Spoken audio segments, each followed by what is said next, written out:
Right, so last week, Donald Trump was found guilty of all 34 counts of falsifying his business records.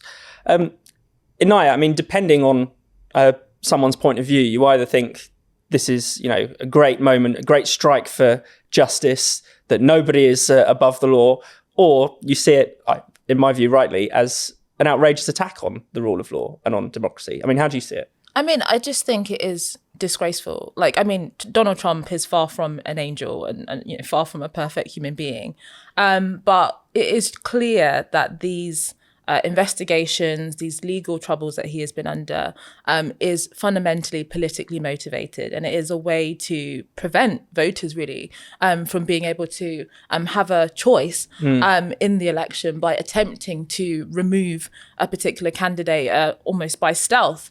And what it has done has, of course, played into Donald Trump's idea that he is essentially being politically persecuted, that he's a victim of the deep state and the establishment. And it is really bolstering his support. And I think understandably, because at the end of the day, what we are seeing is really a form of political persecution, where it is just this relentless, attack on him. And what is just interesting is that when it came to, for example, Joe Biden's son, Hunter Biden, we actually had literal social media companies preventing stories from even going round, and that any kind of scrutiny about Joe Biden and his family. But when it comes to Donald Trump, then there is an entire infrastructure that has galvanized in order to clamp down on him. And it is very interesting when you really do see actually, his the polling and the vote share. One of the things is that I think Spiked has written about that is fascinating, that his polling amongst African Americans and Latin Americans is really just shooting up. Yeah. And, part of that is because they resonate with many of the frustrations of every other American person. But I think they also see this attempt to take away their vote, to patronize them, and to frame Donald Trump in a way that doesn't really reflect the reality. So I think it's just another example that will only further bolster his cause. Yeah, I mean, Tom, there were some polls, before the verdict suggesting that independents would not want to vote for a convicted criminal.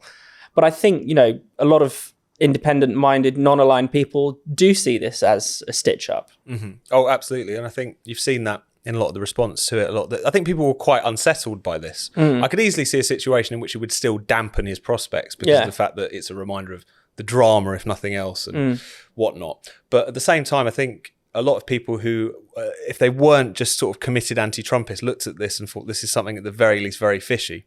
And I think it is important to say, even though this has been pointed out many times, not just on Spikes, but obviously in American commentary, but just how questionable, particularly this indictment was. Yeah.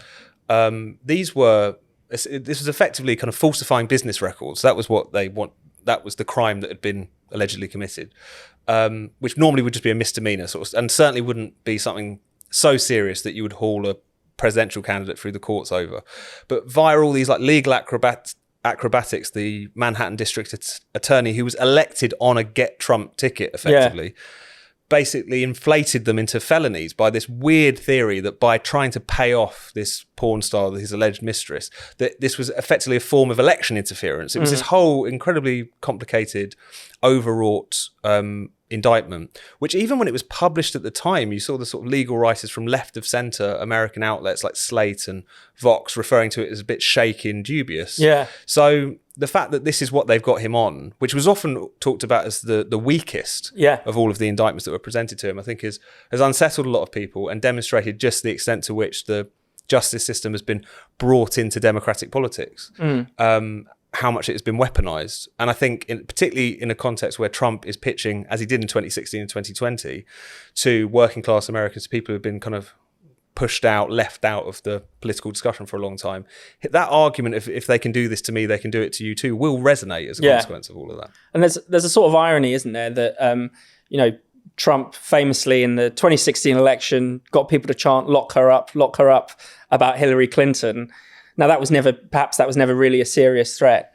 But the Democrats have actually done the thing that they were terrified that Trump would do. The thing that, had he done it to his opponents would be a sign that he's literally Hitler and the most authoritarian leader that we've ever had. Yeah, absolutely. And, this is what is kind of worrying about it, because for all we know that, if Trump does get elected, then he will have lots of people in his supporters, angling for the similar thing to happen, against their political opponents. And they've essentially laid this groundwork. And, we saw this even during Trump's time, that so much was prevented from being done because of these false accusations of him colluding with Russia. Yeah. And it took so much political energy from American life that he was almost incapable of being able to do anything because he was blocked. But you saw this similar thing when it comes to, Trump's, what I think are outrageous claims that he didn't lose the election. But we know that, Hillary Clinton effectively said the same thing when she lost. She's still saying it. Yeah. And she says the next one's going to be stolen as well. So it's now just becoming this kind of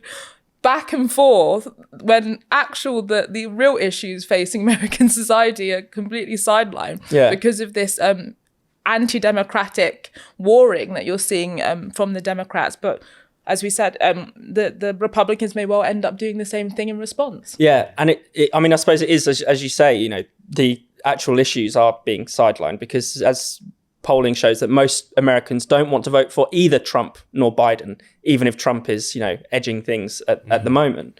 No, absolutely. I think that's one thing that's always worth remembering.